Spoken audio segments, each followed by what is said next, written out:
Versatile Mage. Chapter 39 Chief Military Instructor, Zhang Kong.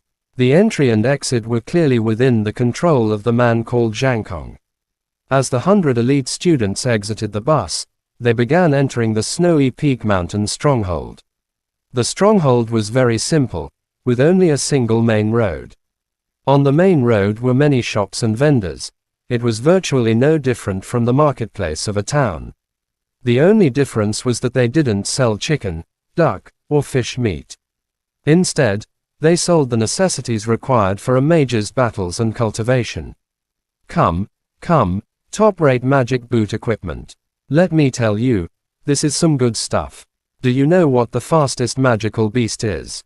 That's right, it is made of the skin of a speed beast's hind legs, with the wind trail magic pattern. It also has a pure wind stone increasing its energy. If you were to run using this, you'd definitely cause the one-eyed magic wolf to stare helplessly. If you were to buy this, I'll give it to you at a discount, seeing how you and this treasure share interlinked fate. Second Baldy, stop bullshitting. How can this thing be called magic equipment? Any random Nike would be better than your pair.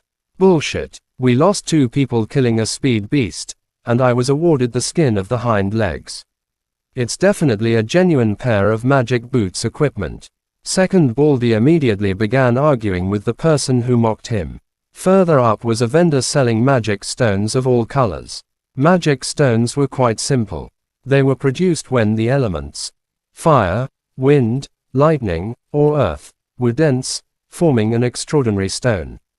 Inhabiting these stones was energy similar to the magic powers within a magician's stardust. Although they couldn't be directly used by magicians, they could still be embedded into magic tools and magic equipment to supply them with constant energy. This knowledge had already been covered by the teacher during class, and Mo Fan had earnestly listened to it at the time. It was said that, on many occasions, purified magic stones could also be used as currency. The consumption rate of magic stones was colossal. In fact, it was the equivalent of a power source in the scientific world. Mo Fan originally thought mobiles, computers, and household appliances used electricity. After that lesson, he understood that the power plants here weren't some hydroelectric facilities or windmill networks, but instead used lightning magic stones. There was nothing he could do about it. The light element originating from Edison was something Mo Fan had to accept. Apart from that, the one who invented steam machines and helped the entire world enter the Industrial Revolution, was, in this world, a fire magician.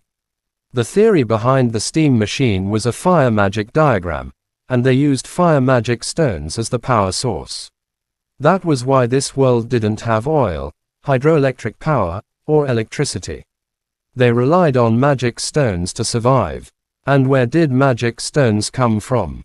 Naturally, they came from nature. The cruel part was that magical beasts also needed magic stones. The stones were their most important food and a vital source of energy for becoming stronger. Thus, when humans searched for, dug up, and gathered magic stones, their biggest obstacle wasn't nature but the magical beasts who also relied on them to survive. Magical beasts were instinctively hostile toward humans. Think about it. Every piece of magical equipment within a city was simply food to a magical beast. Additionally, humans had always been their prey, which was why human magicians and magical beasts had never ceased battling each other. Perhaps this was the biggest difference between the original world and the current magical world. In the original world, humans held a governing position. If they wanted to sweep something away, they only needed to send a guided missile. However, in the world of magic, explosive weapons didn't exist, only magicians. Perhaps even heavy explosive weapons wouldn't achieve the goals, and magical beasts would end up occupying more territory. The majority of humans could only live in cities. A city needed the protection of magicians. This was also the reason why a magician's status was always higher than that of commoners. Not only did they possess mighty power, but they also carried a divine mission.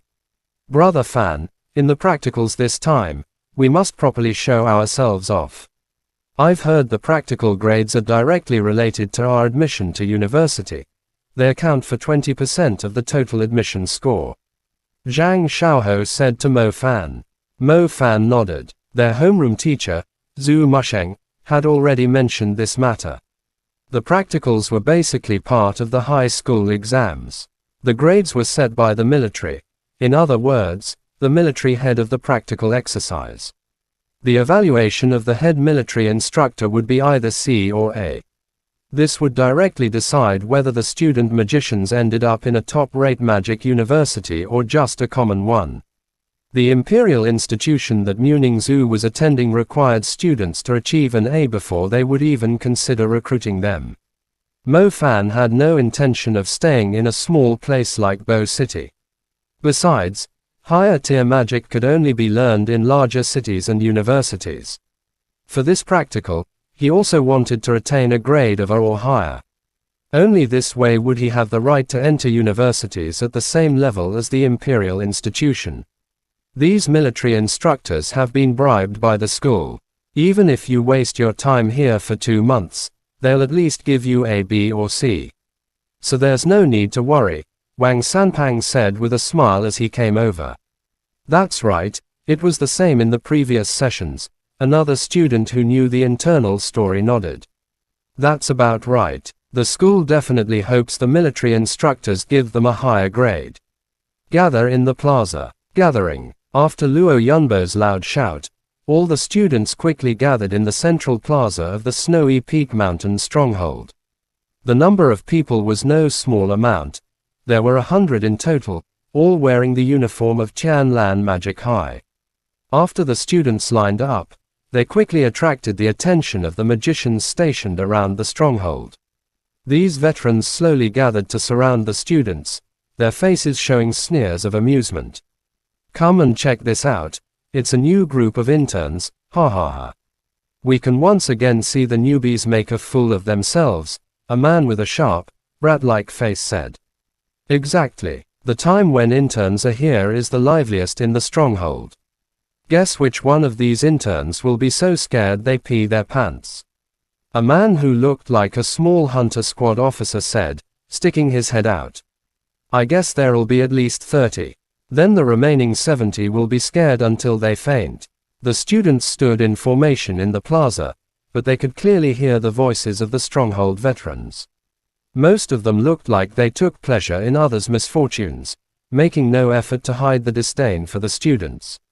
The 100 elite students were divided into 5 groups of 20. At the front stood 2 military instructors and 1 practical class teacher. Head military instructor. The head military instructor has come. Not long after, a group of battle mages wearing uniforms neatly walked to the front of the gathered students, their aura radiating prestige. Leading them was, surprisingly, the mustached uncle who had been playing with flames at the sentry post, Zhang Kong. Zhang Kong still had that superior air. As the head military instructor, his unkempt appearance somehow made him seem even more intimidating. Chapter end. Please guys like, comment, share, and subscribe.